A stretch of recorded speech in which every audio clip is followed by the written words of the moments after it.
de estar en el cielo. Pero aquí continuamos. Y mientras aquí seguimos, Dios nos da la oportunidad de cada día poder avanzar en su nombre. Es probable que en el año pasado nosotros al cerrar hayan situaciones, metas y otros desafíos que enfrentamos en los cuales sentimos nuestra impotencia, nuestra incapacidad y posiblemente nos tocó hasta enfrentar situaciones de fracaso. Y es probable que al iniciar el 2025 todavía las sombras de esos fracasos nos persiguen. Nos preguntamos si este año lo podré hacer, nos preguntamos si podré resolver ese problema ahora. Y al colocarnos metas es hasta probable que nos lo colocamos más tímidamente, reconociendo que no ha sido posible lograr situaciones en particular. Durante este año, al igual como hicimos el año pasado en el libro de Zacarías, nosotros vamos a estar trabajando una serie en el libro de Jueces. Pastor, ¿por qué jueces?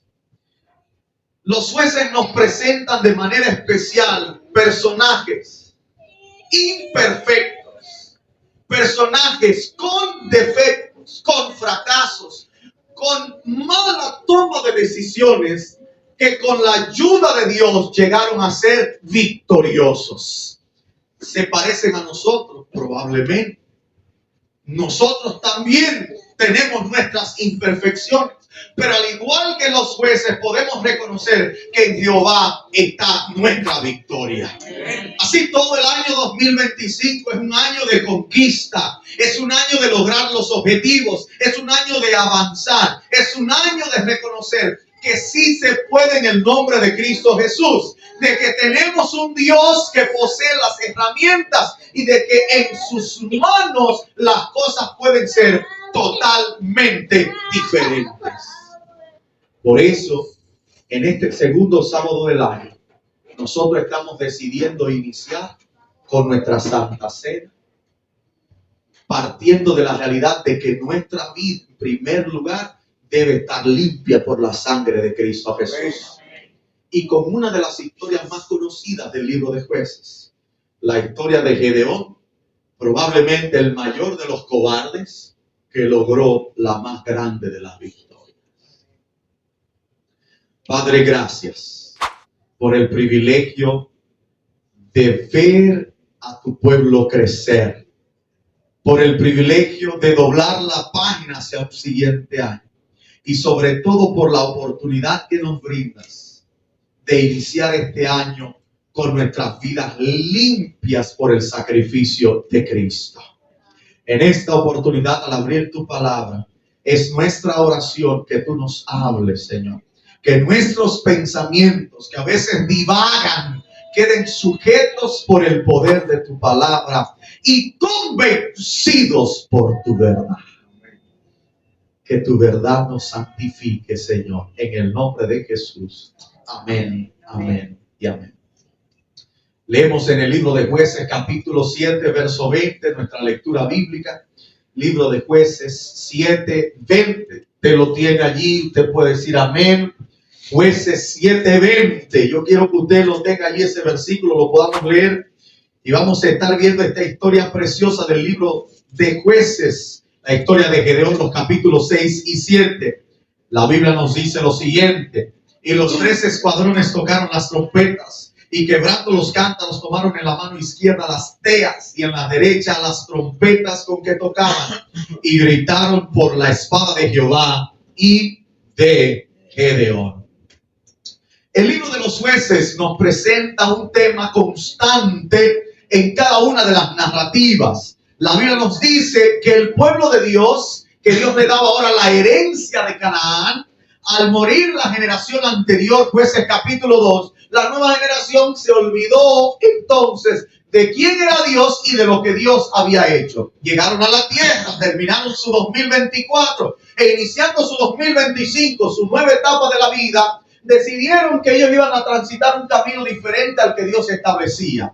Así que el pueblo hizo y deshizo como entendió mejor. Y la Biblia entonces nos presenta la realidad cruda de que lo que el hombre siembra, eso que también. Constantemente entonces veíamos a un pueblo que al olvidarse de Dios, entonces cosechaba las maldiciones que Dios había colocado en el pacto para aquellos que rompían el pacto. En otras palabras, lo que la Biblia estaba diciendo es que aquel que se aleja de Dios, que comienza a tomar decisiones por sí mismo, hay consecuencias reales en este mundo que vamos a enfrentar. Algunos pueden decir, pastor, pero cuando yo entro al Facebook y le doy a ver la página y el muro de fulano de tal, pastor, ese hombre no está en la iglesia y le está yendo muy bien. Cuando yo entro al Instagram y comienzo a ver los videos, los reels, yo veo un montón de gente, pastor, que no están viniendo el sábado a la iglesia, pastor, no dan diezmo y ofrenda, no están sirviendo en obra misionera, no están cantando en la iglesia, pastor, pero le está yendo bien. ¿Y cómo va a ser, pastor, que usted me está diciendo a mí que el que se aparta de Dios le va mal? Es una pregunta que muchos de nosotros tenemos, y la tenía también el mismo salmista David, que decía, Señor, ¿cómo prosperan los impíos? Pero él mismo comprende que al entrar al santuario, a tu casa, él entendió el fin de ellos. Hoy en día, también ese fin es una realidad, pero hay otras realidades que no podemos ver. Es posible que el que tú estés viendo está sonriendo, pero el matrimonio está desbaratado. Es posible que el que tú estás allí viendo en Facebook está celebrando algo que no es real. ¿Cuántas veces no vemos cosas en las redes sociales que no son de verdad? Y usted y yo no lo creemos. A veces vemos a alguien allí con el cuerpo ideal. Ay, si yo tuviera ese cuerpo este año 2025. Algunos decían, como decíamos los jóvenes, decían, si yo tuviera eso no le hablara a nadie. ¿Te recuerdas? Y le hicieron a ese reel que usted está viendo, hay más Photoshop que usted no se imagina. Posiblemente usted está mejor que esa persona. En otras palabras, sí hay consecuencias reales de no seguir a Dios. Y finalmente estará la mayor de las consecuencias de que cuando Cristo venga, por más fama, dinero, salud, estatus social que hayan acumulado, el Señor dice, grandes y pequeños, ricos y pobres, libres y esclavos, estarán clamando para que las piedras le caigan encima. El pueblo se había desviado en esta nueva etapa que Dios le da. Llegaron los problemas y el pueblo se recordó ¿de quién? De Dios. El pueblo clamó. ¿Y qué hizo Dios con el pueblo que clamaba? Tú me estás clamando a mí, tú no quieres saber de mí, te puede olvidar. ¿Hizo Dios eso? ¿Actuaba Dios de esa forma? ¿Actúa Dios de esa manera con nosotros también? Nosotros entonces en el libro de Jueces vemos esa realidad constante. Tenemos a un pueblo que se olvida de Dios, un pueblo que le van las cosas mal y un pueblo entonces que clama a Dios y un Dios que a pesar de que el pueblo siempre hace lo mismo, sigue estando allí para amarlo. ¿Se parece el pueblo a nosotros? ¿Somos parecidos al pueblo? ¿Sí o no? Dígalo. El pueblo, nosotros somos el pueblo. Pero qué bueno es Dios que sigue siendo el mismo también. Que a pesar de que nosotros fallamos y Dios sabe que volveremos a fallar, Dios a nosotros entonces nos sigue perdonando. Esta es la historia de Gedeón también. La Biblia nos presenta que el pueblo falló, el pueblo clamó, y Dios entonces mandó un libertador y los jueces eran libertadores para que librara al pueblo del yugo madianita. Encontramos entonces a Gedeón, capítulo 6 del libro de Jueces. Está allí Gedeón en sus tareas tratando de ocultar lo que podía tener y de repente se le aparece el ángel de Jehová. Y voy rápidamente porque entiendo que conocemos la historia. Y el ángel de Jehová al aparecérsele y saludarle, Gedeón entonces comienza a cuestionar la realidad de la ayuda de Dios. A veces nosotros hacemos lo mismo. Me falló el trabajo, me botaron, me enfermé, me fue mal, se me pichó la goma, me chocó un motorista.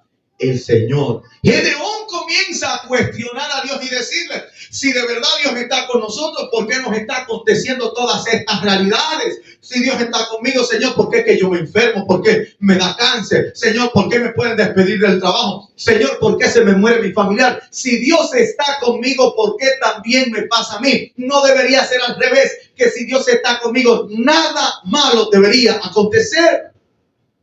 Gedeón cuestiona a Dios. Pero la realidad de la respuesta del ángel de Jehová es poderosa para nosotros. La Biblia nos dice que el ángel de Jehová le responde y le dice: yo te envío ¿a quién? A ti. Tal vez usted se puede olvidar de muchas cosas de lo que vayamos a mencionar, pero yo no quiero que usted olvide esta partecita. En la Biblia, la oración, el hablar con Dios, el conversar con nuestro Señor, no es una actividad pasiva, es una actividad activa, valga la redundancia. En otras palabras, cuando en la Biblia se presenta la oración, la persona que ora está dejándole saber a Dios que quiere ser parte de la solución al problema por el cual está orando.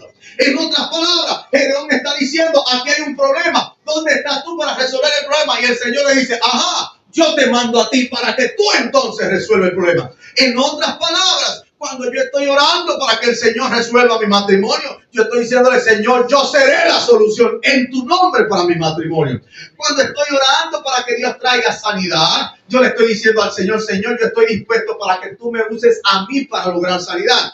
Cuando estoy orando para que mi iglesia sea misionera, para que mi iglesia sea amorosa, para que el pastor haga tal cosa, para que los ancianos dirijan de tal manera, estoy diciéndole al Señor: yo estoy dispuesto a hacer la solución para que eso que veo sea una realidad en mi iglesia también. A veces nosotros tenemos la oración como lo que se hace cuando no hay más nada que hacer. No se puede, vamos a orar. Y tenemos a la oración como algo simplemente más y pasivo. En el texto, la oración es activa. Y se ora estando dispuesto a asumir la responsabilidad que Dios nos quiere colocar al orar. ¿Por qué estás orando? ¿Qué estás pidiendo? Y de manera especial, ¿estás tú dispuesto a orar más? Gedeón, al escuchar eso, dice: Señor, pero ¿cómo así que tú me estás enviando? ¿Y quién soy yo? Yo soy de la familia más pobre de tal tribu. Y él entonces se encuentra en un escenario de incapacidad. El Señor le está diciendo: el problema está, vamos a resolverlo contigo. Pero ¿cómo, Señor? Pero mira quién soy yo. ¿Cómo voy a hacer posible que yo pueda resolver eso? Y Gedeón entonces comienza en ese momento a darse cuenta de sus limitaciones. Él no tenía con qué, él no tenía manera. Él se encuentra el trabajo que Dios le estaba mandando grande, su departamento, jefe, aquí como juez. ¿Cómo yo lo voy a lograr si yo no tengo el liderazgo militar? Si yo no conozco a las suficientes personas, si yo no tengo el poderío que tienen los madianitas, ¿cómo lo puedo hacer? Y en muchas ocasiones, cuando Dios nos envía, nosotros sentimos nuestras imperfecciones. Nos damos cuenta de que no somos Rambo, de que no somos Superman, de que no somos Mujer Maravilla, de que no contamos con todas las herramientas. Y entramos en 2025 pensando: ¿y cómo? Si Dios me está enviando, pero yo no me veo como el enviado. Lo bueno de Dios, familia, y lo vemos en cada uno de los jueces, es que Dios no solo te ve como el presente, sino que Dios ve el potencial que tú tienes en sus manos.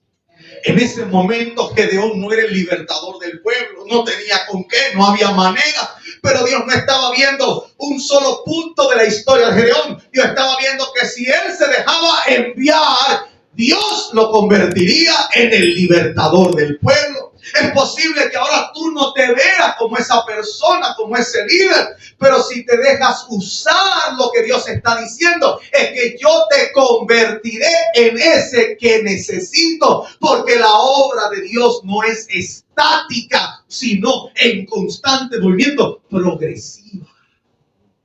Lo que tú eres ahora no define lo que Dios puede llevarte a hacer. La Biblia nos dice que Dios envió a Gedeón. ¿A qué lo envió? Muchos de nosotros a ver a Gedeón dice: bueno, ¿cómo que a qué lo envió, pastor? ¿Cuál era el problema? El problema es que había un ejército que era enemigo. Así que Dios envió a Gedeón a destruir el ejército. ¿Qué? Eso es lógico. Pero le envió Dios solo a destruir el ejército enemigo. le envió Dios primero a destruir el ejército enemigo. ¿Qué nos dice la historia? Y por aquí comenzamos. La Biblia nos presenta que a lo primero que Dios envía a Gedeón es ¿a qué? A destruir el altar y los ídolos que había en su familia. Escuche bien. En otras palabras, si Gedeón debía tener una gran victoria en público, debía arrancar con derribar los altares en privado. Si Gedeón quería tener el título de libertador donde todo el mundo lo viera, en su vida privada los ídolos debían caer. Si Gedeón quería poder para evidenciar la obra de Dios, él necesitaba encontrarse primero con Dios y limpiar su escenario para que en privado recibiera la fuerza que en público iba a usar. Lo primero que Dios hace es que lo envía a derribar sus ídolos. Dios no nos dará fuerza para mostrar poder cuando en casa, cuando en privado estamos de rodillas delante de los ídolos. Pastor, yo ya no tengo ídolos. Aquí no hay ídolos. ¿Cómo así de ídolos, pastor? Y hay muchas otras maneras de ídolos que simplemente tener una estatuilla. Que de paso quedan estatuillas. Quedan imágenes. Quedan collarcitos, quedan cositas que a veces vienen de generación en generación, que no, que esto te trae buena suerte, que tal cosa te limpia, que si quedan cosas de esas. Lo que Dios está diciendo, límpiate de todo eso, tú no necesitas nada de eso. Pero hay ídolos modernos, hay teléfonos, hay televisiones, hay trabajos, hay personas que llegan a ser nuestros ídolos. A veces nuestros ídolos somos nosotros mismos. Que usted dedica tanto tiempo a verse en el espejo, a contemplarse, a agradarse. Usted dice que usted llega a ser su propio Dios. Lo que la Biblia está diciendo es que Dios primero nos envía a una restauración interna. Gedeón fue a derribar el altar. ¿Y cuándo fue Gedeón? Recuerde que Gedeón era un ¿qué? Era cobarde, mi querido. Recuérdese, Gedeón no era el guapo todavía, la obra todavía estaba en proceso. Así que Gedeón se fue ¿de qué? De noche. Gedeón pensó, vamos a hacer lo que Dios dice, pero de día es peligroso, vámonos de noche. Y de noche tumbó todo lo que estaba allí. Y la Biblia nos dice que levantó el altar ¿de quién? Ay, pastor, yo quisiera que mi matrimonio fuera tan consagrado. Debarate el altar de Baal. Rompe a Acera y levanta el altar del Señor. Amén. Ay, pastor. Queremos vernos bonitos en público, pero en casa seguimos tirados delante de los ídolos. Dios no mandó a Gedeón a irse con los madianitas a pelearlo porque lo iban a desbaratar. Porque todavía en casa había ídolos. La victoria comienza en casa y comienza derribando los ídolos. La Biblia nos dice que aunque había una oposición inicial, el pueblo se sumó, porque hay que tener paso firme. Y al unirse allí los demás, la Biblia nos dice que Gedeón en esa segunda instancia ahora está preocupado. Dios había llamado a Gedeón a derribar los ídolos. Gedeón derribó los ídolos, construyó el altar del Señor. Pero número 2, Dios estaba llamando a Gedeón a confiar en él. La obra que él iba a hacer iba a requerir mucha confianza. Él iba a enfrentar un ejército que iba a ser mayor que él. Así que Dios estaba llamando a confiar a Gedeón. Ya Dios le había mostrado señal a Gedeón. El ángel de Jehová subió en medio del fuego. Pero Gedeón se encuentra que esa señal era poca. Así que en vez de confiar directamente en Dios, Gedeón comienza a pedir señales. ¿Recordamos las señales de Gedeón? ¿Las recordamos? ¿Verdad que sí? Muchos entienden al ver las señales de Gedeón que nosotros también debemos estar pidiendo señales. Y es bueno que usted sepa que lo que la historia está presentando es que las señales se pidieron por la falta de fe de quién. Ya Dios le había dado señal. Ya Dios le había enviado. Le tocaba a Gedeón ¿qué? Confiar. Cuando Dios nos envía, luego de limpiar nuestro escenario, Dios lo que dice es confía. confía en mí, que yo tengo poder. Pero Gedeón necesitaba evidencia. Tiene la gente reunida y le pone el vellón seco y el vellón mojado. Así que Gedeón le dice: Señor, si la tierra se queda seca y el vellón se moja, es que tú me mandas. Al otro día ocurre la situación. Y al parecer Gedeón entendió que eso era muy fácil. Y dijo: bueno, esto como que todavía no me convence. Estoy dudoso. No sé si fue que el vellón absorbió la humedad de la tierra alrededor y esto no vino del Señor nada más. Así que déjame ponérselo un poquito más difícil. Y la Biblia nos presenta que el amor de Dios con nosotros es tan grande que Dios a veces nos complace en cositas así como es. Dios estaba para decirle a Dios: te puedes cuidar. No quieres hacer eso, vete. Dios le da la prueba. Usted y yo no estamos para estar pidiendo pruebas. Olvídese de eso. De paso, Jesús pasa su ministerio entero diciéndole a los fariseos: yo no le voy a dar señal a ustedes. Más que la señal de qué. ¿Qué era la señal de Jonás? Lo que está escrito en la Biblia. Usted y yo tenemos la Biblia. La Biblia nos presenta el mensaje de Dios y los principios que hay que seguir. No hay que andar pidiendo señales. A veces nosotros andamos pidiendo señales por todas partes. Señor, si el color del carro viene de tal manera, ese es el carro. Señor, si el caballero viene con tal cosa, ese es el caballero que tú quieres para mí o esa es la dama. Señor, si el jefe de tal cosa me dice tal cosa, entonces el trabajo. Andamos pidiendo señales. ¿Usted sabe quién va a dar señales? Ay. Y como usted, como dicen ahora la gente, ¿cómo usted descodifica esos códigos? Siga la Biblia, que es la señal nuestra. Como Gedeón no confiaba bien, el Señor ahora lo puso de verdad a confiar. Le dijo: Gedeón, tú tienes mucha gente. El pueblo se había reunido, eran 32,000 personas. ¿Contra cuántos peleaban? Más de 100,000. Así que Gedeón se encuentra en un escenario. ¿Qué hago? Entre para uno que está el pleito. ¿Cómo el Señor me va a decir que aquí hay mucha gente? Lo que Dios estaba diciéndole era: yo necesito espacio para operar. Yo necesito que quede claro que esta victoria es mío. Yo necesito que el pueblo entienda que nadie me robará mi gloria. En otras palabras, Dios nos estaba diciendo a nosotros también: en los planes y los proyectos que desarrollemos, aparte de pedir la dirección de Dios, usted tiene que dejar espacio para que Dios trabaje. Amén. Dijo: dile a los que tengan miedo que se vayan a su casa, porque aquí hay demasiada gente y si ganan, van a decir que fue por fuerza de ellos. La Biblia nos dice que cuando Gedeón dijo eso, 22,000 se fueron. Oiga qué cosa. Porque no todo el que está orando para que el problema se resuelva quiere resolver el problema. ¿Usted sabía eso? Ay, yo quisiera que la iglesia sea diferente. Que la iglesia ore más, pero no quiere orar. Ay, yo quisiera que se bautice más gente en la iglesia, pero no quiere dar un estudio bíblico ni porque me paguen. Ay, yo quisiera que Cristo venga pronto, pero no está actuando en nada para que eso sea una realidad. Porque no todo el mundo que está. La primera palabrita y se fueron más de 2/3 de todos. ¿Qué te quiero decir con esto? A veces como líderes nosotros podemos tener miedo a arrancar porque estamos esperando que todos vayan. Tú no necesitas a todos para ir, porque todos nunca van a ir. Tú lo que necesitas es que Dios esté y que esté un grupo que con eso se avance en el nombre de Dios. Amén.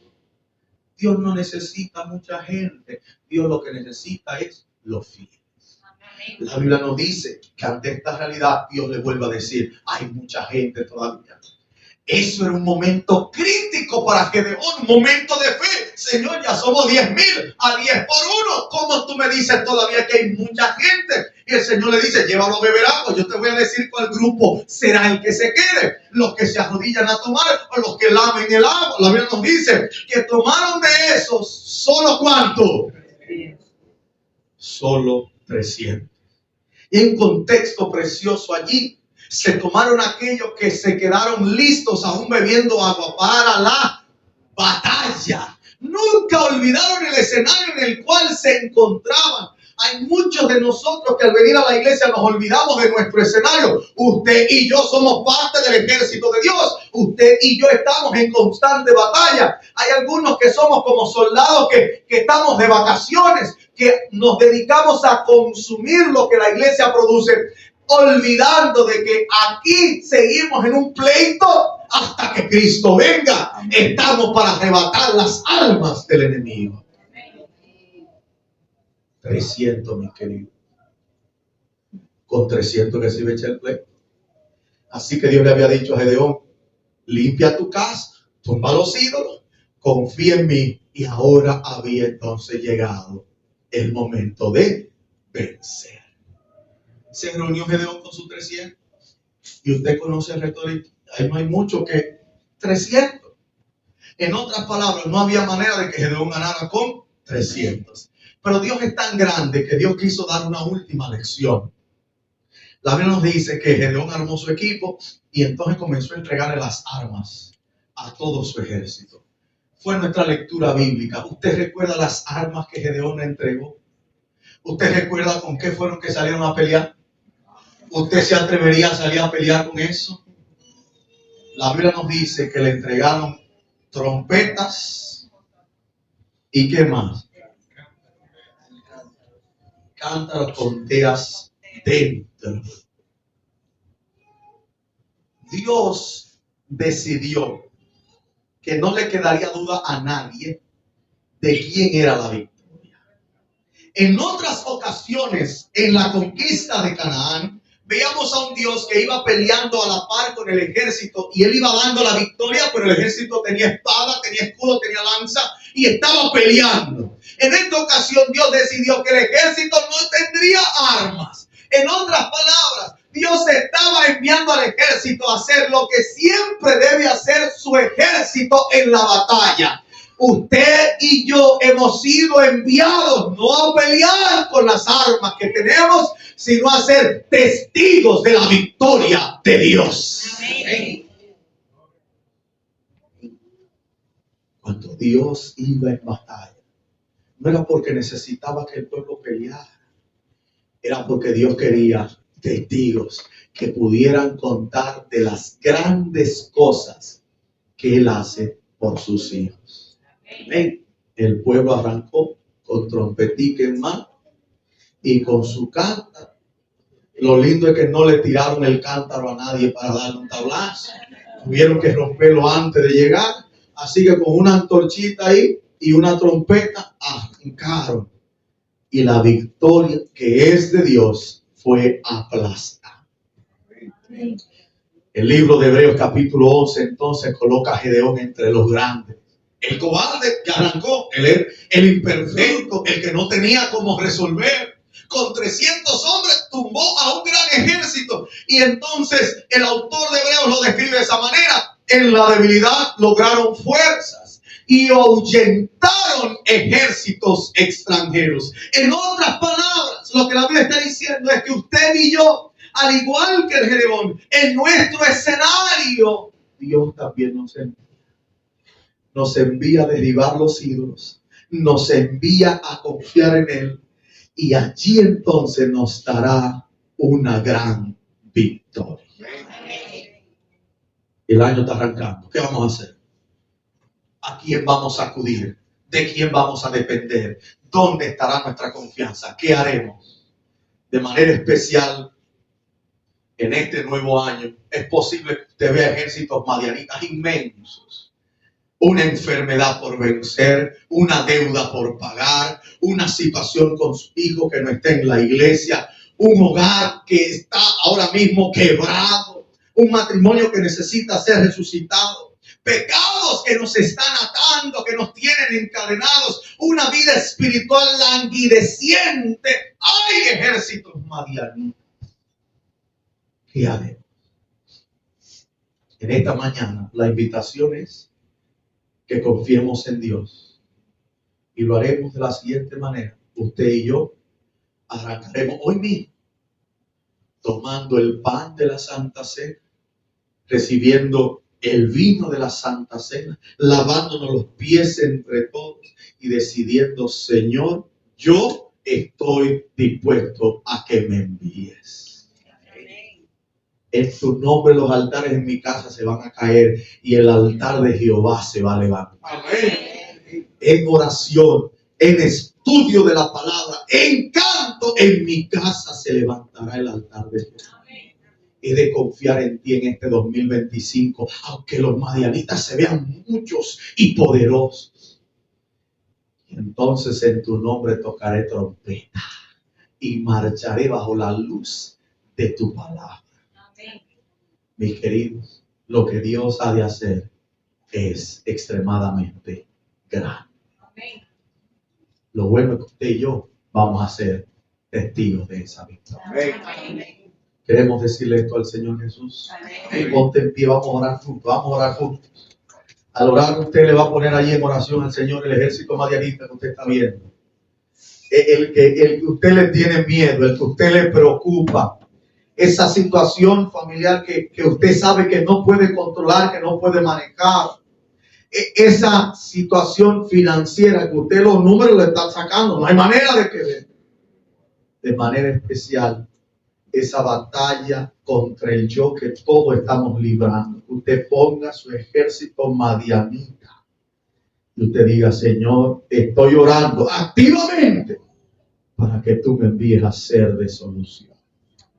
No porque yo soy mejor que nadie. Soy un Gedeón del 2025.